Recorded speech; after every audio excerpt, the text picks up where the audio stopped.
ओम शांति। Question number 141, Shri M Selvaraj.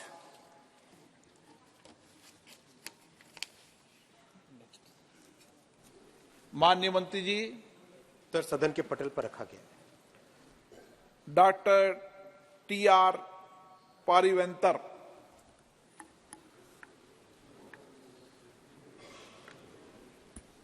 Honorable Speaker, sir, Honorable Minister has given a very detailed reply with regard to dynamic fare ticketing system. However, coming to my constituency, my request for a railway line still remains pending. And our Honorable Minister for Railways is very familiar in this subject. I have personally met him, not only that, and also periodically telling the requirement why it should be there, a railway line in our constituency. It's a backward constituency, and there's no employment for the educated youth, and also because of want of railway station, this is all they find very difficult. Not only that, the farmers who are producing their products, they are not able to take the products to the neighboring districts to sell for a better price.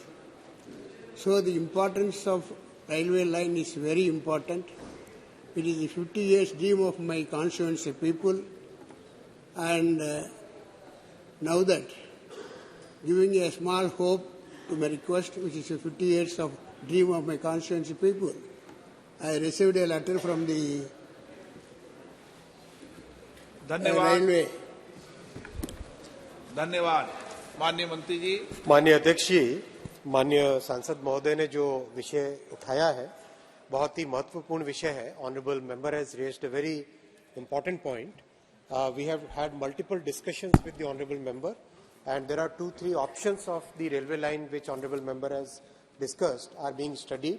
As and when the survey and DPR is getting finalized, we'll take the next steps. Shri Adhir Ranjan Chowdhury जी।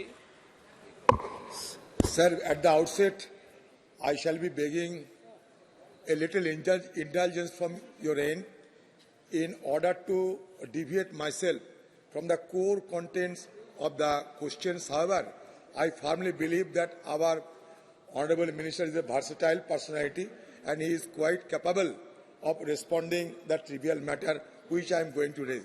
आप जानते हैं कि हमारी state की और हमारे district की एक मुद्दा मैं बार बार उठाते आ रहे हैं। कोविड की समय से स्पेशल ट्रेन की चलते एक स्पेशल ट्रेन नाम दिया था, उसके चलते सालों भर काटवा से लेकर आजीमगंज तक गरीब लोगों को हर रोज जो उस पे सफर करते हैं एक टिकट के लिए 30 रुपया उनसे लिया जाते हैं। नदी की उस पार एक ही डिस्टेंस एक टिकट के लिए 10 रुपया। वजह क्या है? ये स्पेशल ट्रेन कोविड की समय चालू हुई थी।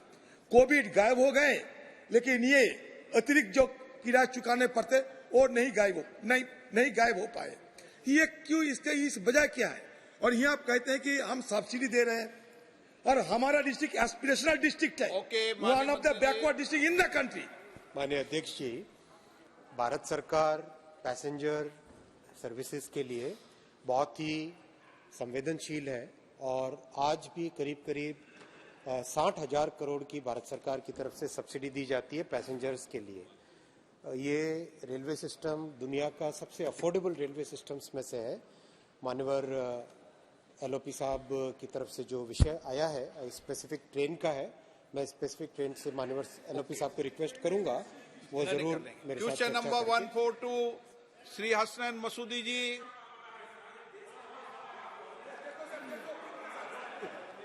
Hasnain Masoodi ji sir, okay, please. Sir, question 142 माननीय मंत्री जी, पटल पर रखा गया है सर। सबका विषय अधीर रंजन जी ने बता दिया और मंत्री जी के संज्ञान में आ चुका है। Sir Sir, there has been a long spell of presidential rule in Jammu Kashmir. So because of absence of an elected government, there is a huge governance deficit. So that has resulted in leaving the manpower crisis in key departments of the state. See, one of in healthcare system it is working on 40%, and there is a bold and honest admission on part of the Honourable Minister that out of the sanctioned posts in different categories, non-gazetted and gazetted and multitasking, there is less than 50% are in place. So the direct result is that it impacts. First result is that it emboldens people to go for illegal mining when we don't have sufficient staff. Second is, sir, the people are overstepping, are unilaterally enlarging their areas that have been allotted to them for mining. So that because of lack of supervision, there is less staff and there is lack of supervision. Sir, though it is stated in the reply that some steps have been taken to get the recruitments made, but not enough is being done. I would request the Honourable Minister to ask the UT government to expedite the selection process. And in the meantime, as some 50 employees of J&K Cements have been already deputed, I would suggest that first the delegated workers now in Geology Mining Department be regularized. Second is that we have 51 from delegated workers from Jammu and Kashmir Cements Limited. They can also be deputed. Sir, I would request the government to consider regularization of the delegated workers and also deputation of these extras. Third is, sir, government should also take steps for demarcating the areas which have been allotted for mining to different factory owners, including the cement factory owners in free of convert Wayan area, because the lack of staff has emboldened the entrepreneurs to go unilaterally expand there, and there is a conflict between local population and administration. Sir, as far as recruitment is concerned, now the situation has been almost normalized in the Jammu and Kashmir. Otherwise, everybody knows what was happening before, especially 2019 and especially in past 2-3 years. Lot of improvement is there in the overall situation. By that, now people are expecting in almost every sector that there should be progress, and I appreciate Justice Saab that he has asked a very good question. And as the information given by the Jammu and Kashmir government, the recruitment process is on, and it is a fact that some of the posts are vacant. And now we have found out a lithium also there. The auction also we have put it for the auction. Auction process is on. Keeping all that in mind, we have advised all the states जो आपके mining department और geology के department में जो खाली पद है उसको भर्ती करने के लिए हमने निवेदन कर रहे हैं। इसका एक तो जम्मू एंड कश्मीर में तो स्थिति अलग है और लेफ्टिनेंट गवर्नर तो बहुत बढ़िया कोशिश तो कर ही रहे हैं, और इसका आंकड़ा तो मैंने दिया हूं, इसलिए मैं रिपीट नहीं करता हूं। जिसके लिए प्रमोशन के थ्रू करना है, एलिजिबल कैंडिडेट भी नहीं है, ये भी एक इश्यू है। दूसरी बात तो ये तो लेगेसी इश्यू है, जो पहले से जो 10-15 वर्ष से जो है उनको अभी प्रमोशन देना पड़ता है, लेकिन आज के दिन में तो जो एलिजिबल कैंडिडेट्स है वो है नहीं है। तो इसके कारण बाकी रिक्रूटमेंट प्रोसेस वगैरह शुरू किया है, उसको एक्सपेडाइट करने के लिए मैं माननीय उपराज्यपाल महोदय को मैं आग्रह करता हूं। और मेरा पूरा आग्रह इस सदन के एक क्वेश्चन के जो मौका उठाते हैं, मैं ये कहना चाहता हूं, mining is the core activity which can add to our economy. जहां तक माइनिंग सेक्टर सो फार अभी it has given the employment for more than 1.1 crore people. 1% अगर ग्रोथ माइनिंग में होता है तो 1.4% ग्रोथ होता है इंडस्ट्री सेक्टर में, इंडस्ट्रियल प्रोडक्शन में। और it is estimated that 1 direct job in mining sector creates 10 direct jobs. So keeping, sir ये तो इम्पोर्टेंट है सर, 1 मिनट मुझे समय दे दीजिए। तो हमारा माइनिंग का क्वेश्चन भी बहुत कम आता है सर, आज ही आया है। तो इसीलिए अभी माइनिंग में जो हम बदलाव लाया है, तो कैप्टिव नॉन कैप्टिव ये हटा दिया है, और जो लाइसेंसेस और क्लियरेंसेस जो है उसका तो जो सरलीकरण किया है, और जो एनमेट के थ्रू पैसा देता है, राज्यों को हमने बुला बुला के पैसा दे रहे हैं, एक्सप्लोरेशन करो और माइनिंग के लिए आप काम करो। तो इसीलिए मेरा आग्रह यह है कि कई राज्यों में ये तो माइनिंग का बहुत ही स्थिति गंभीर है, तो कई राज्यों में तो ऑक्शन ही नहीं शुरू हुआ है। इसलिए मेरा आग्रह है कि कृपया सभी राज्यों में, स्पेशली इसमें state like Jharkhand, Tamil Nadu, West Bengal, Bihar, Telangana auction ही नहीं कर रहे। जहां ऑक्शन हुआ है उधर बहुत अच्छा रिजल्ट मिला है, तो उनका रेवेन्यू भी, फॉर एग्जांपल ओडिशा का रेवेन्यू 861% बढ़ा है, 861%, और कर्नाटक के 316% बढ़ा है, छत्तीसगढ़ का 623% बढ़ा है। ऐसे तो बहुत राज्यों का मैं उल्लेख कर सकता हूं, लेकिन समय के पाबंदी के कारण और समय के लिमिटेशन के कारण मैं इतने डिटेल में नहीं जा रहा हूं। Mining sector is the only sector which can directly add to the economy and jobs. तो इसलिए मैं सबसे आग्रह करता हूं, सभी राज्य सरकारों से आप आग्रह करते हैं कि हम इतना सुविधा दे रहे हैं, कृपया रिक्रूटमेंट करिए, एक्सप्लोरेशन करिए। हमने जो बदलाव लाया है माननीय प्रधानमंत्री नरेंद्र मोदी जी के नेतृत्व में, तो ये बहुत बड़ी मात्रा में आपके राज्यों को राजस्व ला सकता है, यही मेरा प्रार्थना है। सर छोटा सा sir Honorable member. Sir, Mineral Development Fund, there is a mechanism to spend the Mineral Development Fund, and member of the Parliament of the local, of the constituency is also part of it. Honorable Minister will agree. But millions are being spent without following the procedure. I have brought it to the notice of Honorable Minister, because normally under the scheme, this money is to be spent in the areas where mining is taking place. But not a rupee out of that fund is being spent on the area, and on the other hand, without. I would request Honorable Minister to direct UT to constitute the committee that is to authorize spending of the Mineral Development Fund, and whatever has been spent, to look into that, how it was spent and with whose authorization it was spent. Sir, as far as DMF is concerned, सबका विषय तो उस पर ही है, सब जो माननीय सदस्य ने उठाया ना विषय वही है सबके लिए। जी सर। तो जो डीएमएफ का जो कंसेप्ट लाया, ये माननीय प्रधानमंत्री जी नरेंद्र मोदी जी ने सत्ता संभालने के बाद शुरू हुआ है साहब। इससे पहले कोई डीएमएफ भी था, एनमेट भी नहीं था। तो लेकिन इसमें जो डिस्ट्रिक्ट मिनरल फाउंडेशन में जो फंड इकट्ठा होता है, तो हर राज्य में इसका जनप्रतिनिधियों को, पीपल रिप्रेजेंटेटिव को बिना इन्वॉल्व करते हुए करने का तो बहुत कोशिश होता रहता है। हमने गवर्निंग काउंसिल में मेंबर ऑफ पार्लियामेंट को इंक्लूड करके रूल में अमेंडमेंट करके हमने भेजा है, लेकिन अभी भी मेंबर ऑफ पार्लियामेंट को नहीं बुलाते हैं। फिर एक बार निर्देश दिया जाए। सर मैं वही बता रहा हूं। सारा सदन एक मत का है ना। क्या साहब? मेंबर ऑफ पार्लियामेंट को नहीं बुलाते हैं। सर मैं वही बता रहा हूं, मैं सेम आपने जो बता रहे हैं मैं वही बता रहा हूं। और प्रदेश के सरकारों जो होते हैं, वो मैं इस पार्टी उस पार्टी का नहीं कह रहा हूं, वो अपने आप खर्चा करना चाहते हैं। इसीलिए हमने डायरेक्शन इशू किया है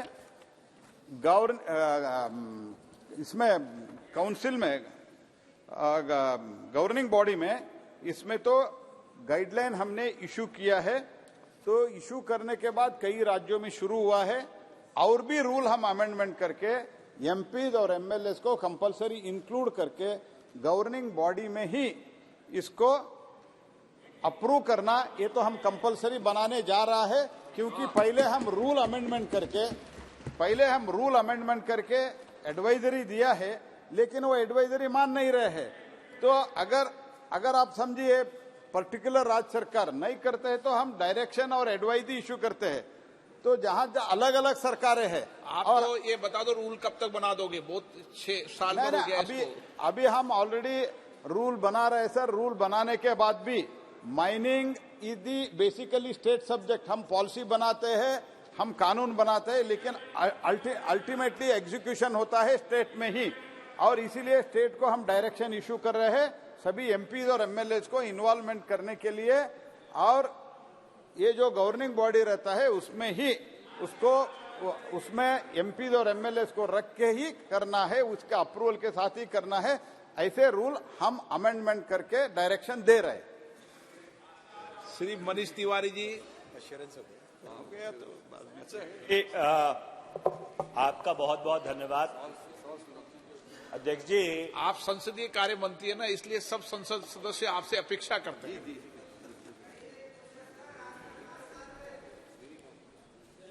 अध्यक्ष जी, जम्मू कश्मीर से जो नदियां नाले आते हैं वो फिर पंजाब होते हुए आगे जाते हैं, और उन नदी नालों में काफ़ी रेता और बजरी भी आती है। अब जो माइनर मिनरल्स डेवलपमेंट एक्ट है उसमें जो रेता है, सैंड है, वो माइनर मिनरल है और उसको रेगुलेट करने का अख्तियार राज्य सरकारों के पास है। पर केंद्र सरकार ने, इनके मंत्रालय ने, मंत्री जी के और ministry of environment and forest ने 2016 में एक sustainable sand mining guidelines issue की थी। उन गाइडलाइंस के तहत जो एनवायरनमेंट क्लियरेंस है 5 हेक्टेयर से कम, वो district environment impact assessment authority देती है। मेरा सवाल ये है अध्यक्ष जी कि जहां से ये नदियां बहती हैं और जहां ये खनन होता है, चाहे वैध होता हो अवैध होता हो, वो जो गांव वाले हैं वो बहुत त्रस्त रहते हैं। उनकी सड़कें टूट जाती हैं टिप्पर के वजह से, और एनवायरनमेंट का बहुत प्रदूषण होता है, वातावरण खराब होता है।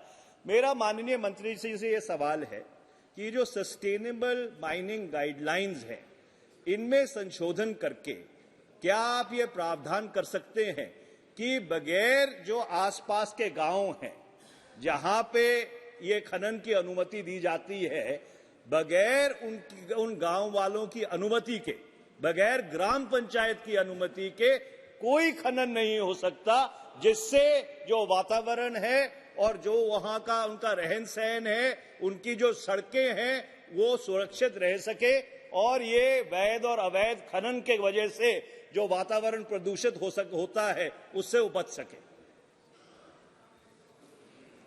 Sir, as the honorable member is a very learned member, and he himself has mentioned that the minor minerals. Then now he has asked the question. You are also most learned, Bhartarari. All others are learned.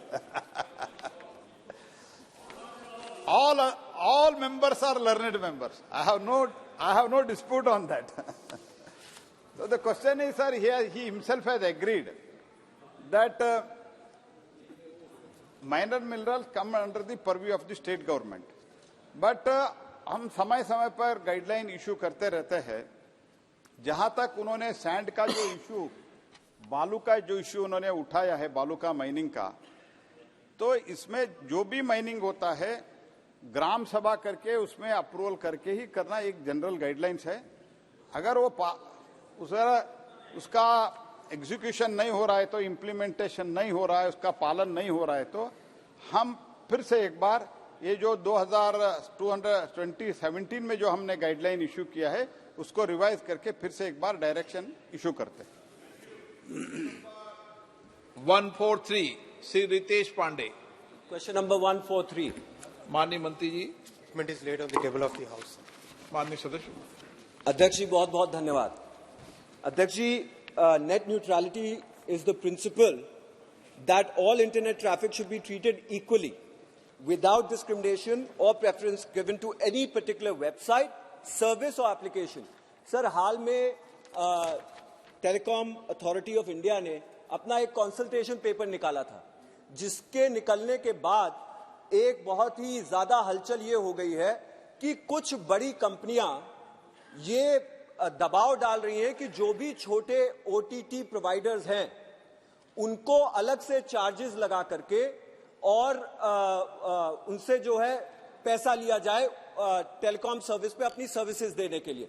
मेरा प्रश्न ये है कि मैं एक पिछड़े इलाके से आता हूं, अंबेडकर नगर में, जहां पे बहुत सारी महिलाओं के पास मोबाइल फोन नहीं है। इंटरनेट एक ऐसी चीज है जो इकोनॉमिक यानी कि आर्थिक और सोशल मोबिलिटी देने का कार्य करती है। ये तो सबको पता, आप तो क्वेश्चन बताओ। जी, क्वेश्चन मेरा ये है, जब इसके ऊपर अलग से इंटरनेट सर्विस प्रोवाइडर्स जो ये लोग वेबसाइट यूज करते हैं सोशल मोबिलिटी के लिए, उससे चार्जेस लेना शुरू कर देंगे तो ये ऐसे लोगों के लिए महंगा हो जाएगा।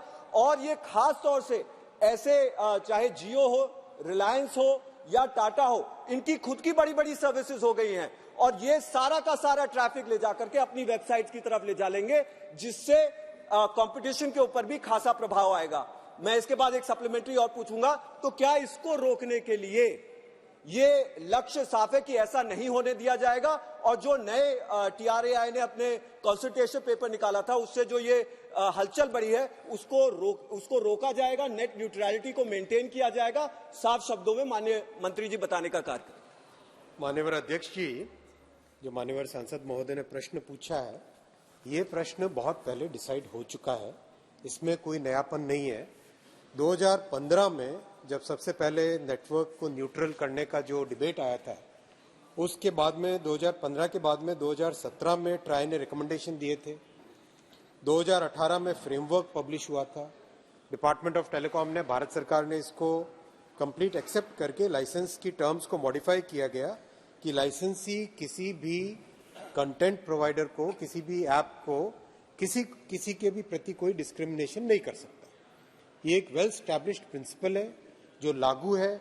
रेगुलरली टेक्निकल ऑडिट्स होते हैं, किसी भी टेक्निकल ऑडिट में अभी किसी के भी प्रति भेदभाव का कोई भी एक भी विषय नहीं आया।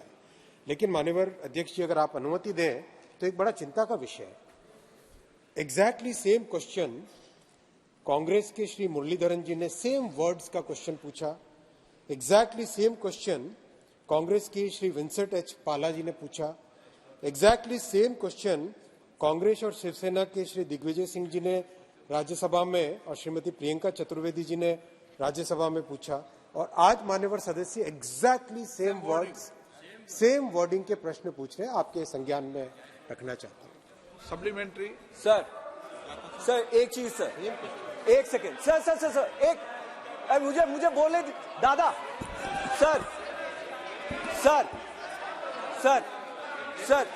सर क्वेश्चंस डिपार्टमेंट ये साफ कहता है कि अगर 3-4 मेंबर्स एक प्रकार का सवाल पूछते हैं तो वो उसकी ज्यादा चांसेस होती है आने के लिए, इसलिए मेंबर्स आपस में भी सवालों को शेयर करके पूछते हैं और ये देखा जाता है कि दो सवाल जिन मेंबर्स के पूछे गए हैं वो आ जाते हैं।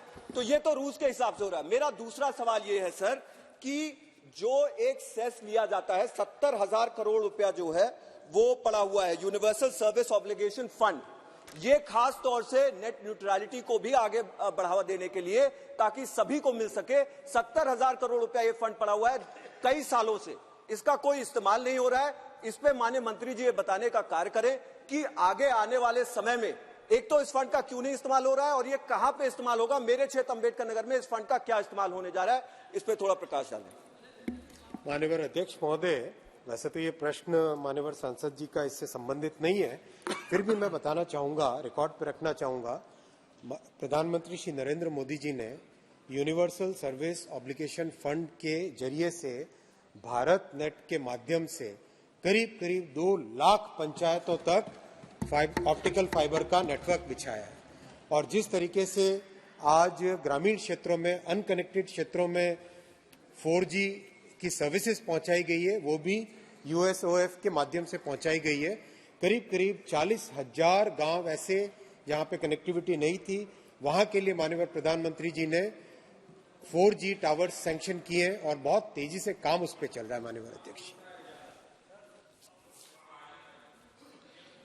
श्री शशि थरूर जी। Thank you very much, Mr. Speaker. The Honourable Minister's reply says that the TRAI recommendations are under consideration in DOT. Now, the recommendations, sir, were issued in 2020. How long does it take DOT to consider these matters? And what is impeding after 3 years they're coming to a decision, sir? Linked to this, that's a comment I want to ask a question. How? It's supposed to be happening normally within a month or two, so this is quite unreasonable. Under consideration can mask various substantive objections, and we'd like to know what they are. We should be aware that the Global Encryption Coalition has already expressed grave concerns about the TRAI recommendations, in particular about the consequences of TRAI recommendations for encryption. You've got issues of OTT platforms, as Ritesh Ji has already mentioned, involving WhatsApp and Signal and other such communication providers. May I request the Minister to assure us that nothing in your consideration of these recommendations will interfere with the right of the citizens of India to freedom of speech and expression and their right to privacy, while at the same time ensuring it's not detrimental to net neutrality in India? Thank you, Mr. Speaker. माननीय अध्यक्ष जी, जो recommendation 2020 में try ने दिए हैं, उन recommendations में basically एक बहुत ही अनवील्डी मल्टी स्टेक होल्डर फोरम बनाने का प्रमुख रिकमेंडेशन है। करीब 2500 से अधिक लोगों के मेंबरशिप का अगर कोई फोरम बनता है तो क्या वो फोरम कुछ कर सकता है कि नहीं, इस चीज पे विचार चल रहा था। मोस्ट प्रोबेबली ये रिकमेंडेशन एक्सेप्ट नहीं किए जाएंगे। जो मेन रिकमेंडेशन थे 2015 के, उसको ऑलरेडी सरकार ने एक्सेप्ट कर लिया है और उसके ऊपर ऑलरेडी कार्रवाई होके लाइसेंस की कंडीशंस को ऑलरेडी अमेंड किया जा चुका है। और उसके बाद से जैसा मैंने स्पष्ट तौर पे कहा है माननीय अध्यक्ष जी, आज की तारीख में भारत में नेट न्यूट्रलिटी का प्रिंसिपल वेल स्टैब्लिश्ड है। श्री गौरव गोगोई जी। धन्यवाद सभापति महोदय। ये जो OTT सर्विसेज है हमारे देश में, उसको ministry of information technology regulate करती है और काफी अच्छा मेते बीच में अपने गाइडलाइंस और नोटिफिकेशंस निकालती रहती है OTT सर्विसेज को रेगुलेट करने के लिए। अब ये जो ड्राफ्ट बिल आया है टेलीकॉम का, जो पब्लिक डोमेन में है और सरकार कंसल्टेशन मांग रही है, ट्राई का जो ये पेपर है जो भी पब्लिक डोमेन में है उस पर कंसल्टेशन मांग रही है, इसमें देखा जा रहा है कि मिनिस्ट्री ऑफ टेलीकम्युनिकेशंस अपनी पावर्स एक्सपैंड कर रही है उन OTT एंटिटीज को रेगुलेट करने में जो पहले से ही ministry of information technology regulate कर रही है। तो मेरा जो साफ सवाल यह है कि आदरणीय मंत्री महोदय ने प्रिंसिपल की तो बात की कि नेट न्यूट्रलिटी प्रिंसिपल पर वर्तमान सरकार विश्वास करती है, लेकिन ये जो ड्राफ्ट बिल और पेपर में नेटवर्क यूसेज फीस जो लाया गया है, नेटवर्क यूसेज फी अगर रहेगा तो नेट न्यूट्रलिटी कैसे रहेगी, इसका विवरण हम बार बार इस मंत्री से चाहते हैं, क्योंकि ये सवाल सांसद महोदय ने किया, रितेश पांडे जी ने, लेकिन उसका उत्तर नहीं आया। हम उत्तर मांगते हैं। और अंत में सर, एक संकेत मंत्री ने किया, एक संकेत मुझे भी करने दीजिए। टेलीकॉम सेक्टर जो है वहां पे बस 2 मेजर कंपनी उस टेलीकॉम सेक्टर को आज भारत में रूल कर रही है, और उसमें से एक कंपनी तो अपने इश्तिहार में प्रधानमंत्री मोदी जी का भी बहुत चेहरा इस्तेमाल करती है। तो संकेत मैं भी देना चाहता हूं कि ये जो बिल आ रहा है OTT में, बहुत से इंडियन OTT है, भारत की OTT है, तो नेट न्यूट्रलिटी पे मान्यवर सांसद महोदय ने बहुत ही एक ऐसी गरिमापूर्ण भवन में इस सदन की गरिमा को ठेस पहुंचाने वाली बात की है। माननीय अध्यक्ष जी, पहली बात नेट न्यूट्रलिटी पे जो प्रश्न माननीय सांसद जी ने पूछे हैं या उनके जितने भी सप्लीमेंट्री क्वेश्चंस आए, सब पे मैंने एकदम स्पष्ट तौर पे जवाब दिया है कि नेट न्यूट्रलिटी के प्रिंसिपल को भारत सरकार ने 2017 के रिकमेंडेशन ऑफ ट्राई के बाद में क्लियरली उसको एक्सेप्ट करके सारी की सारी जितने सर्विस प्रोवाइडर्स हैं उनकी लाइसेंस कंडीशंस में क्लियर एक मॉडिफिकेशन करके उस प्रिंसिपल को एस्टैब्लिश किया है, फॉलो किया है। Technical audits time to time हो रहे हैं। साथ ही साथ जो टेलीकॉम सेक्टर में जिस तरह का 2G वाला जमाना था, उस 2G वाले जमाने की याद न दिलाए माननीय सांसद महोदय। जिस तरह से टेलीकॉम सेक्टर को आपके यूपीए की सरकार के समय में टेलीकॉम सेक्टर को और BSNL को विशेषकर जिस तरह से आपने बर्बाद किया था, उसके बजाय आज भारत सरकार माननीय प्रधानमंत्री श्री नरेंद्र मोदी जी ने टेलीकॉम सेक्टर को एक सनराइज सेक्टर बनाया है। आज ग्रोथ है टेलीकॉम सेक्टर में, इन्वेस्टमेंट है टेलीकॉम सेक्टर में, ट्रांसपेरेंसी है टेलीकॉम सेक्टर में। माननीय अध्यक्ष जी, 5G का रोल आउट 14 महीने में 4 लाख साइट्स अगर आज हुई है तो वो भारत में हुई है। और सारी दुनिया कह रही है कि भारत में 5G का roll out fastest roll out in the world है। सबसे ज्यादा डिजिटल इंक्लूजन की बात है तो वो भारत में, और मोदी जी ने जो इस डिजिटल इंडिया के जरिए से जो इंक्लूसिव ग्रोथ की है, वो इंक्लूसिव ग्रोथ माननीय अध्यक्ष जी, इनको माननीय सदस्य जी को स्वीकार करनी पड़ेगी। ये स्वीकार नहीं करेंगे तो भी देश इनको स्वीकार कराएगा। क्वेश्चन नंबर 144 श्री लोअर फौज। Question number 144, sir. माननीय मंत्री जी। Thank you, Speaker, sir, for giving me this opportunity to raise this very important question. Particularly, I thank the Minister for having given a very detailed and comprehensive answer to the question that we have raised. So the important point here is the Government of India has already converted the Look East policy into Act East policy. And as per this, the answers that we're getting, that in 2018, when the Moreh in Manipur, the LCP, LCS, which was opened, had to be closed again after 2 years. Of course, unfortunate because of the COVID-19, and then, of course, followed also by the law and order situation in the neighboring country. It is unfortunate, but this misfortune, this setback that we have received during this time should be an opportunity for us to develop our borders, because now we are also saying that on the other side, there are no infrastructural development in the Myanmar side. I think only when we develop, they will also develop, and I hope that the government will look to this matter. I'm very saddened to say that in one of the answers where I've asked whether the government has been considering to take actions for materialization of these needs and demands. I think the demands that I've said is, since 2019, I've been continually raising this issue of developing our borders. And then I've written letters to all the concerned ministers, including the Prime Minister and also the Commerce Industries Minister too. Now, even now, the answer is no. So I think it is time that we look to this, because unless we develop our borders, because India has so much of potential both for import and also for exports. And the other side, there are so much which are wanting, and I'm sure when we open up our borders, they will also be benefited, and it will mean much return to our own country. The Act East policy of the Government of India needs to be looked at development of developing the northeastern borders of the honorable northeast. member, Yes. please ask supplementary. माननीय मंत्री जी। Yeah. Speaker, sir, I completely understand the sentiment of the Honourable Member of Parliament. There are 122 land custom stations that we have across the international borders of India with countries like Pakistan, Afghanistan, Nepal, Bhutan, Myanmar, Bangladesh and China. Of these 122, let me reply. Dada, please have some patience. I've just started and you started interrupting like this. Give me an opportunity to reply. I'm replying. I'm responding to the honourable member. It's an important issue. Please let me speak. No, if you have any questions, you can answer. आप debate क्यों करते हो? आप तो उनका जवाब दो। Sir, I'm saying that there are 122. मैं एक विषय सभी माननीय मंत्री महोदय को अवगत कराता हूँ और सदस्यों का, जो मेरे बिना बुलाए अपना आप उठ जाते हैं, उनका कोई रिकॉर्ड भी नहीं जाता और बाहर भी नहीं जाता, तो आप उनसे वो आप उठते हैं, आप उनसे डिबेट करने लग जाते हैं। आप डिबेट ही क्यों करते हो? उनका जवाब ही मत दो। All right, sir. Sir, there are 122 land custom stations that we have established across India's international borders. मैं एक और बता दूं आपको, एक और, न तो रिकॉर्ड में आता, न टीवी में आता, इसी कैंपस में खड़े होते हैं बस।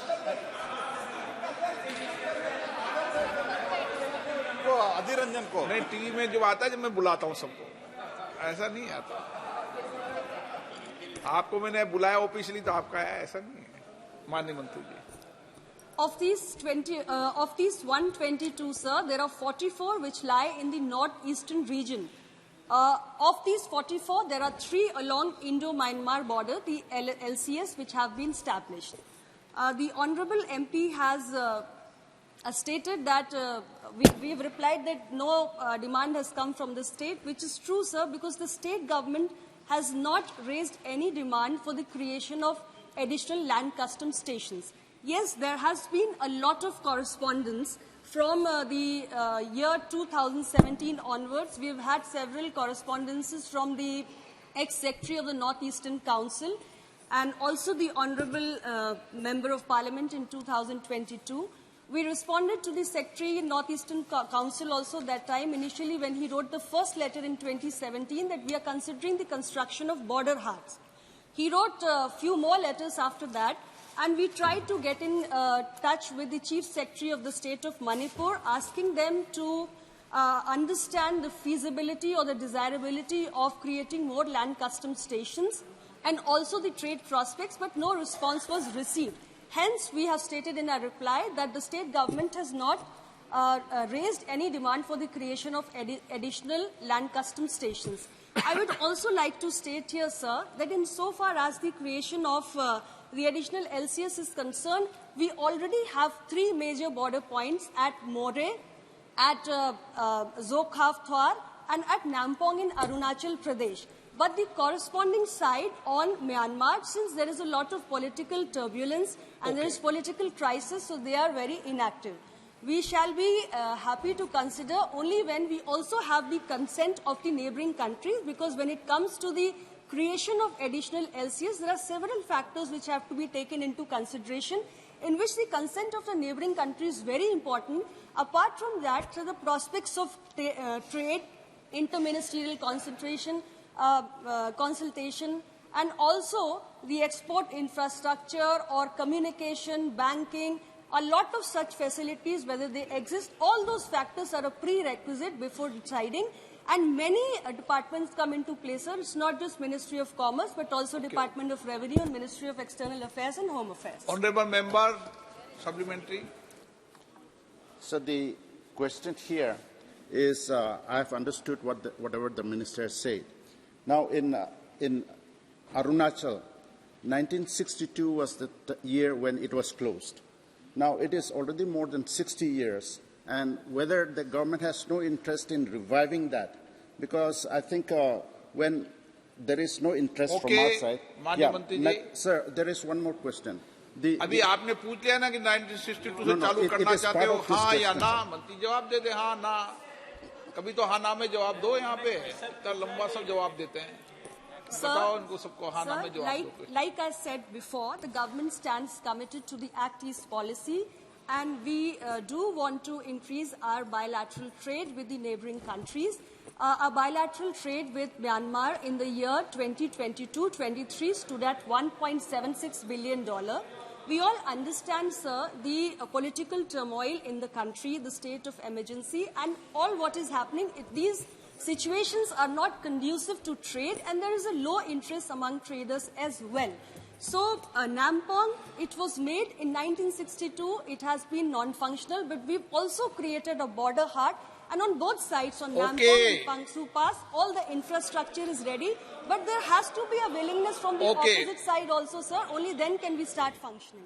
मैं संसदीय कार्य मंत्री जी के माध्यम से और सबको सदन में कह रहा हूं, प्रश्नकाल केवल 1 घंटे का होता है. क्वेश्चन 20 होते हैं. प्रश्न पूछने वाले भी भूमिका बांध देते हैं बहुत बड़ी, और माननीय मंत्री जी उससे बड़ी भूमिका बांध देते हैं. अब कैसे हम 20 क्वेश्चन लाएंगे? अपना टारगेट तो 20 क्वेश्चन का होना चाहिए सदन में. तो मैंने दोनों को कह रहा हूं, आपको भी कह रहा हूं, इधर भी कह रहा हूं.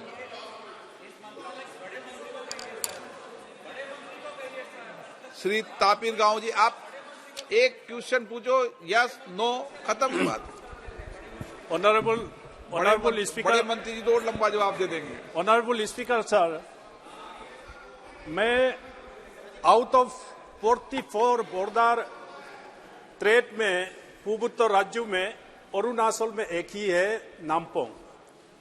ये नामपोंग 1942 से पहले स्टीलवेल रोड दिग्बोई से लेके साइना कुडमिंग तक अभी भी वो रास्ता एग्जिस्टिंग है. मेरा पार्लियामेंट्री कॉन्स्टिट्यूंसी नामपोंग में 62 नहीं, तो कोविड से पहले बॉर्डर ट्रेड वहां वार्ता सिस्टम में हुआ करता था। कोविड के बाद गवर्नमेंट ऑफ अरुणाचल प्रदेश ने भी लेटर लिखा, हमने भी लेटर लिखा, डेलीगेशन आके भी म्यांमार भी चाहता है वो बॉर्डर ट्रेड शुरू हो। तो इसलिए मैं अरुणाचल और इंडिया गवर्नमेंट भी इसको देखना चाहिए कि वहां का म्यांमार और यहाँ का अरुणाचल या इंडियन बॉर्डर ट्रेड में नामपोंग में अच्छा से चल रहा था, कोविड के बाद अभी बंद होके पड़ा है।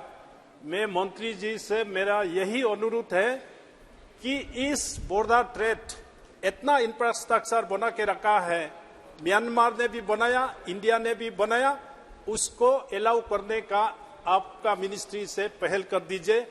Both the country will benefit. इसको क्या राय है? Sir, I would like to inform the honourable member that he probably does not have the correct information, sir. We have a land customs station at Nampong in Arunachal Pradesh. Infrastructure is ready. The custom officials also have an additional charge, but corresponding Nampong in the Myanmar side, we do not have a land customs station. However, India and Myanmar, we signed an MOU on border hut. The border hut is ready, the Nampong Pangsu Pass border hut is ready, but the modes of operation still are being worked out. Once they are ready, we can start those operations, but LCS, there is no corresponding infrastructure on the Myanmar side. Question number 145, Shri Achyutanand Samant ji. Question number 145। माननीय मंत्री जी। Sir उत्तर सदन के पटल पर रखा। माननीय सदस्य। Honourable speaker sir, माननीय मंत्री महोदय ने बहुत अच्छा से उत्तर रखे हैं, धन्यवाद देता हूं। मेरा जानकारी है जो लिखे 142 kilometre Daspalla Khordha has been commission, तो दसपला वासी को कब तक ये रेल सेवा उपलब्धि होगा? मेरा और एक जानकारी है, whether the government has any plan to introduce the direct superfast train between the Puri and the Ma Vaishno Devi Katra railway station, connecting two places of religious importance. महोदय, सबसे पहले तो माननीय सांसद महोदय जी ने जो प्रश्न पूछा है उसके बैकग्राउंड में फुलबानी जिला बहुत ही एक सुंदर जिला है, बहुत ही अच्छा लैंडस्केप, बहुत ही एक तरीके से और पूरे करीब करीब पूरा आदिवासी क्षेत्र है। वहां की कनेक्टिविटी के लिए रेड़ाखोल से गोपालपुर का एक प्रोजेक्ट है जो कि राज्य सरकार की एक कंपनी है ORIDL, उसके जरिए से प्रोजेक्ट डेवलप हो रहा है। मैं माननीय सांसद महोदय को भी कहूंगा कि फुलबानी जिले की जो कनेक्टिविटी है उसके लिए राज्य सरकार से संपर्क करके काम कराएं और हमारे यहाँ से भी रिकमेंडेशन जाएगा कि जो प्रोजेक्ट रिपोर्ट ORIDL ने बनाई है वो प्रोजेक्ट रिपोर्ट वापस राज्य सरकार के पास भेजे ताकि फुलबानी जिले को भी उसमें कनेक्टिविटी मिले। दूसरी बात जो माननीय सांसद ने दसपल्ला जी के बारे में बोली, खुर्दा बुलांगीर एक ऐसा प्रोजेक्ट है जो 40-45 वर्षों से पेंडिंग था। ये प्रधानमंत्री श्री नरेंद्र मोदी जी ने जो काम किया है, ये 40-50 वर्षों पुराना प्रोजेक्ट आज तेजी से इस पे काम चल रहा है माननीय अध्यक्ष महोदय, और बहुत ही खुशी की बात है। मैं माननीय भूपेंद्र यादव जी को भी धन्यवाद देना चाहूंगा, उनकी मदद से जो जितने भी इश्यूज थे सारे के सारे रिजॉल्व हुए और काम तेजी से चल रहा है और ये कनेक्टिविटी 40-50 वर्षों की बहुत जल्दी पूरी हो जाएगी। Supplementary no. सर, माननीय मंत्री जी को मैं धन्यवाद देता हूं। जे कंधमाल जिला जो एस्पिरेशनल डिस्ट्रिक्ट है, फुलबानी उसका डिस्ट्रिक्ट हेडक्वार्टर है, तो उसके लिए जो प्रोजेक्ट चल रहा है अभी DPR हो चुका है, उसको थोड़ा स्पीड अप करेंगे, कंधमाल वासी का सपनों को साकार करेंगे। और दसपला वासी को कब ट्रेन सेवा उपलब्धि होगा, कब तक? माननीय अध्यक्ष जी, जैसा मैंने कहा, ये जो DPR उड़ीसा सरकार से आई है वो हम रिटर्न करेंगे अभी उड़ीसा सरकार के पास, ताकि कंधमाल जिले को उसमें इंक्लूड कर सके। अभी उसमें इंक्लूड नहीं है, उसको इंक्लूड कर सके, इसके लिए ये DPR रिटर्न करेंगे राज्य सरकार को। Shrimati Sumanlata Amrish. Honorable Speaker, sir.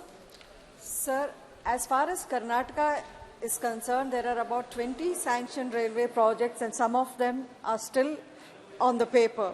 One such project is the Hejala Chamarajanagar railway line entailing a new line of 142 kilometers. Though it was approved in 1997-98, after 25 years, the physical progress is still nil. I would like to know from the Honourable Minister the present status of the project and if there are any concrete steps being taken towards this. अध्यक्ष महोदय, वैसे ये प्रश्न में मूल प्रश्न से संबंधित नहीं है, लेकिन मैं फिर भी माननीय अध्यक्ष महोदय आपके जरिए से रिकॉर्ड पर रखना चाहूंगा। पिछले 9.5 वर्षों में मोदी जी ने रेलवे को एक तरीके से पूरी तरह से ट्रांसफॉर्म किया है और 26,000 किलोमीटर के आसपास नए ट्रैक्स बने और आज जो नए ट्रैक्स बनने की गति है करीब करीब 12-13 किलोमीटर पर डे के हिसाब से नए ट्रैक्स बनाए जा रहे हैं।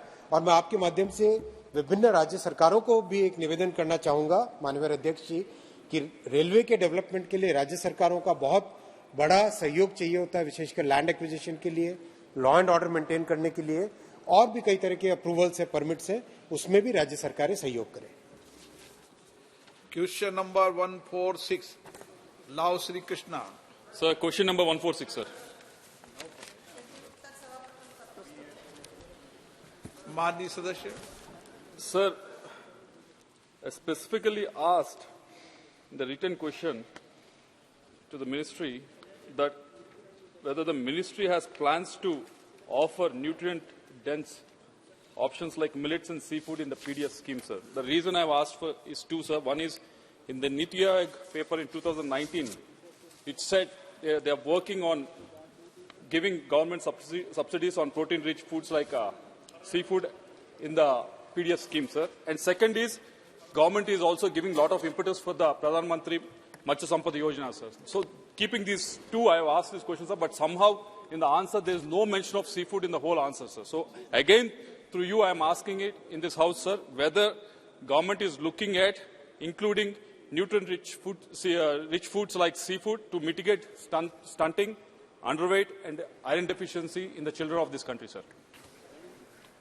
माननीय अध्यक्ष महोदय, मैं संसद सदस्य का जवाब दूं उसके पहले मैं माननीय प्रधानमंत्री जी का अभिनंदन करना चाहती हूं। जो गरीबों का भोजन माना जाता था, रागी, बाजरा, ज्वार, अधिकांश ये गांव के लोगों का भोजन था, जिसमें आपके प्रदेश में सबसे ज्यादा बाजरा होता है। माननीय सदस्य ने फिश के लिए कहा है, तो माननीय अध्यक्ष महोदय मैं अवगत कराना चाहती हूँ, राज्य सरकारें जो भी फूड जोड़ना चाहें खाद्यान्न में वो जोड़ सकते हैं। फिश के लिए उन्होंने कहा राज्य सरकारों का विषय है, जोड़ सकते हैं। नहीं, राज्य सरकार कैसे जोड़ सकती है माननीय मंत्री जी? देश के लिए भी गर्व की बात है कि अब गरीबों को पैसे नहीं खरीदने पड़ते हैं। निःशुल्क 81 करोड़ लोगों को उनके खाद्यान्न की जरूरत फूड ग्रेन्स केंद्र सरकार पूरी तरीके से उपलब्ध कराती है, देश भर में उपलब्ध कराती है, आपके राज्य में भी उपलब्ध कराती है। जहां तक और चीजें जोड़ने की बात है, स्वाभाविक रूप से 2 लाख करोड़ से अधिक जब केंद्र सरकार गरीबों की चिंता में खर्च कर रही है, तो उसके अलावा अगर कुछ और जोड़ने की इच्छा हो अलग अलग राज्यों को, तो राज्यों को पूरी छूट है।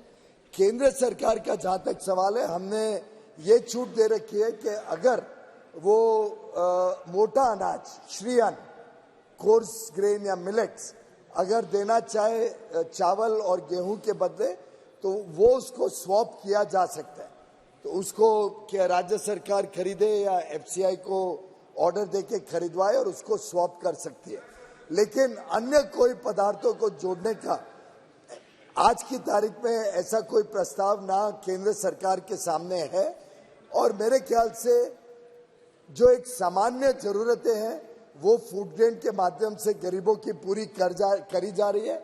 ये भी एक बहुत बड़ी राहत है। हमने कोविड में भी देखा, उसको 2 गुना करके आज ये संतुष्टि है पूरे देश को कि एक भी व्यक्ति भूखमरी के कारण नहीं मरता है।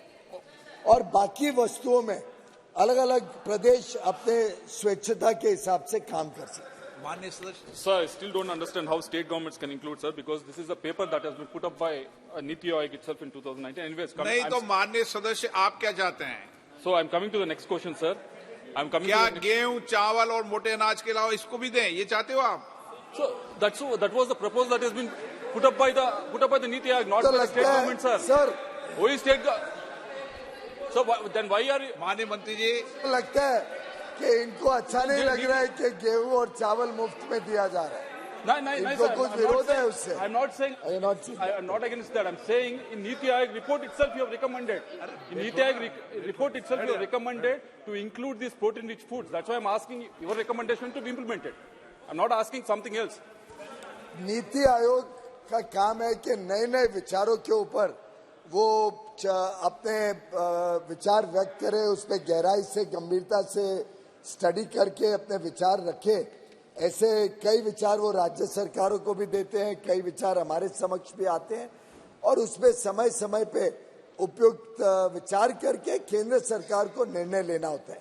ये वो प्लानिंग कमीशन का जो पहले के जमाने में पुरानी सरकारों के जमाने में चलता था कि हर राज्य को प्लानिंग कमीशन के दरवाजे खटखटाने पड़े, हर योजना के लिए नीति आयोग या उस समय के प्लानिंग कमीशन की अप्रूवल लगे, वो जमाना खत्म हो गया।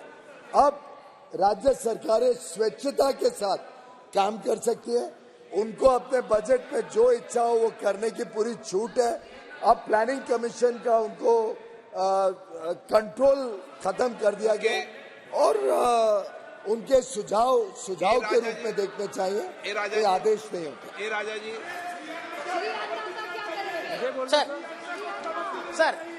सर हो गया आपका supplementary. Sir, I may be permitted to ask in Tamil, sir. Okay. Sir, I may be permitted to ask my question in Tamil, sir. Then it will reach my constituency. हाँ, ये इसमें तमिल भाषा का भी है, जोड़ो, निकालो।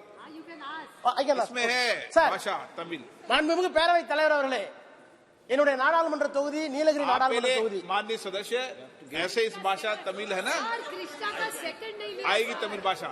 Sir, I will talk in English. अभी रुको तो सही, आप एक मिनट जल्दी क्यों कर रहे हो? एक मिनट बैठ जाइए। आप सप्लीमेंट्री पूछ लिया आपने। ए राजा जी, एक मिनट। ए राजा जी,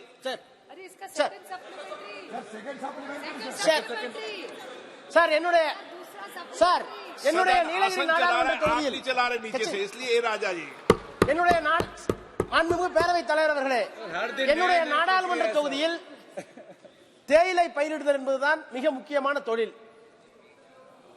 மாண்புமிகு அமைச்சர் அவர்கள் வர்த்தகத்துறையையும் நுகர்வோர் துறையையும் ஒரே நேரத்தில் நிர்வகிக்கிற காரணத்தினால் இந்த கேள்வியை நான் கேட்க விரும்புகிறேன். எங்களுடைய நீலகிரி நாடாளுமன்ற தொகுதியில் மட்டுமல்ல, இந்தியாவில் விளைகின்ற தேயிலைக்கு போதுமான விலை இல்லை, போதுமான பொது கொள்முதல் இல்லை.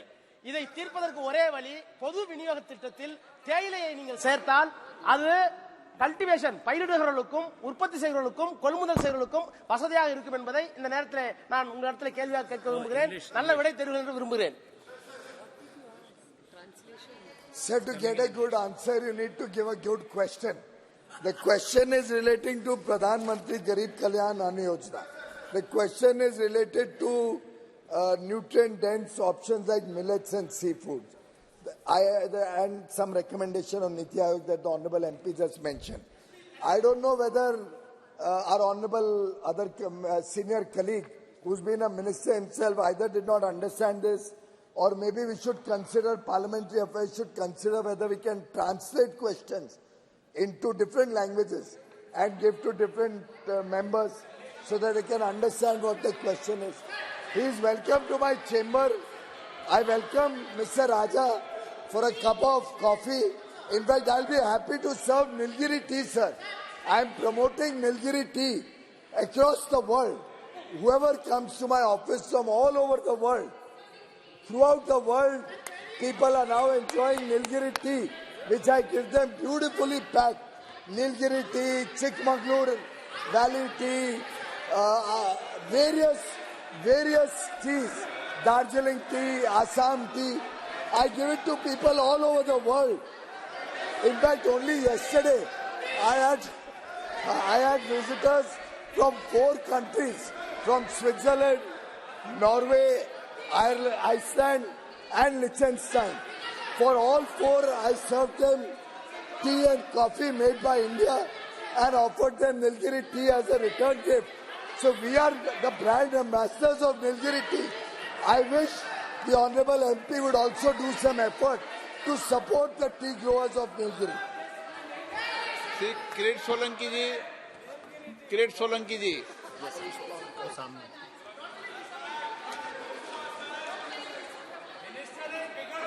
अध्यक्ष जी, मैं आपका बहुत बहुत आभारी हूँ कि आपने मुझे महत्वपूर्ण विषय उठाने की अनुमति दी।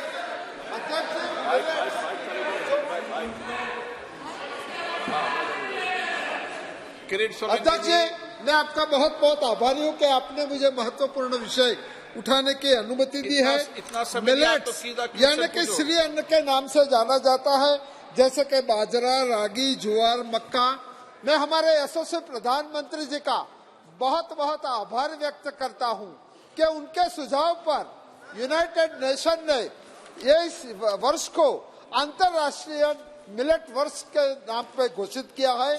प्रश्न ये है कि यहाँ जो पब्लिक डिस्ट्रीब्यूशन सिस्टम है वहाँ हम गेहूं और चावल ही देते हैं, क्यों न हम वो श्री अन्न को दिया जाए, क्योंकि ज्यादातर लोग श्री अन्न खाते हैं, उसमें पौष्टिकता भी ज्यादा होती है, उसमें मिनरल्स और विटामिन भी ज्यादा होते हैं, क्लाइमेट चेंज के लिए भी ये फ्रेंडली है, तो उसको जो वहाँ कंपल्सरी वहाँ दिया जाए, ऐसे भारत सरकार से क्या आदेश जाएगा? महोदय, यह माननीय प्रधानमंत्री जी ने जब से श्री अन्न योजना लागू की उससे मांग भी बढ़ी है, और आपके माध्यम से मैं बताना चाहूंगी कि जब माननीय G20 आप ये बताएं कि इसमें है या नहीं, इसको लागू किया गया। ओके, 12 बज गई है, प्रश्नकाल समाप्त। माननीय सदस्य